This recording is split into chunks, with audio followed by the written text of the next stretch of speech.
So in the Bible, the ideas of heaven and earth are ways of talking about God's space and our space. So I understand our space really well. We live here. There's trees, rivers, mountains. But my understanding of God's space gets a little fuzzy. And what we do get in the Bible are images trying to help us grasp God's space, which is basically inconceivable to us. So these are two very different types of spaces. Yes, they're different in their nature, but here's what's really interesting is that in the Bible, these are not always separate spaces. So think of heaven and earth as like different dimensions that can overlap in the same exact space. So we talk a lot about going to heaven after we die, but this idea of heaven and earth overlapping, we don't talk a lot about that. Which is kind of crazy because the union of heaven and earth is what the story of the Bible is all about. How they were once fully united and then driven apart, and about how God is bringing them back together once again. So let's go back to the beginning, where heaven and earth, they're completely overlapping. Yeah, this is what the Bible's description of the Garden of Eden is all about. It's a place where God and humanity dwelt together, perfectly no separation, and humans then partner with God in building a flourishing, beautiful world and so on. But as humans, we wanted to do things a different way. We wanted God out, and we wanted to create a world apart from him. Yeah, so we have these two spaces now. And the Bible actually uses lots of different kinds of words and phrases to refer to these two spaces to make a clear distinction. So you've said that these spaces can overlap, though. So explain how that works. Yeah, this is where we have to start talking about temples.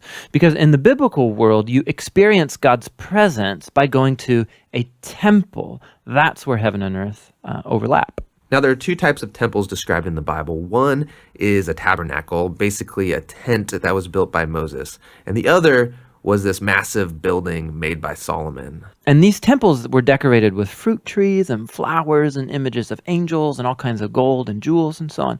And these are designed to make you feel like you're going back to the garden. And at the center of the temple was a place called the Holy of Holies, which was like the hot spot of God's presence. Now we can go and be with God again. But not so fast, because the temple also creates a problem. So God's space is full of his presence and goodness and justice and beauty, but human space is full of sin and injustice and the ugliness that results. So how do these spaces overlap if they're so different and they're in conflict with each other? This was resolved through animal sacrifice. Yeah, that's kind of weird. What do animal sacrifices have to do with this? Yeah, the idea is this. Animal sacrifices, somehow they absorb the sin when the animal dies in your place. And it creates a clean space, so to speak, where you are now free to enter into the temple and be in God's presence. Okay, so if I'm an Israelite and I live in Jerusalem, I might be able to be in God's presence. But you said the story of the Bible is all of heaven and earth reuniting. Right. So we have to keep going in the story where we come to Jesus in the New Testament. And in the Gospel of John, we hear this claim that God became human in Jesus and made his dwelling among us. Now, this word dwelling is really curious. It means he set up a tabernacle among us. And so what John is claiming right here is that Jesus is a temple. He is now the place where heaven and earth overlap.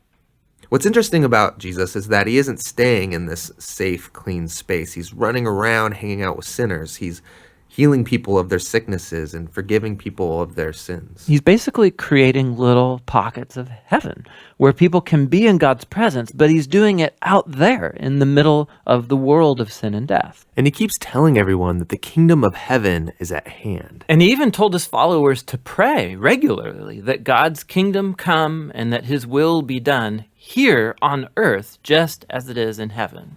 But a lot of people are threatened by Jesus and they kill him, which seems to spoil this whole plan to reunite heaven and earth. But we have to go back to a scene earlier on in Jesus' story where John the Baptist saw Jesus and said, "Behold, this is the Lamb of God who takes away the sin of the world."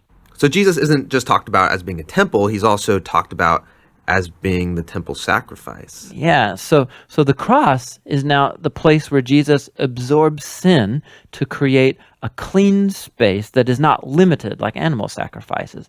Jesus' sacrifice has the power to keep spreading and reuniting more and more of heaven and earth. And this is all really great, but it leaves one big question in my mind, which is, what happens when I die? Don't I just fly over to God's space to be with Jesus? Yeah, so a few times in the New Testament, we learn that Christians will be with Jesus in heaven after they die, but that is not the focus of the Bible story. The focus is on how heaven and earth are being reunited through Jesus and will be completely brought together one day when he returns. So in the book of Revelation, we get this beautiful image of the Garden of Eden, now in the form of a city, coming to end the age of sin and death by redeeming all of human history in a renewed creation. And God's space and human space completely overlap once again.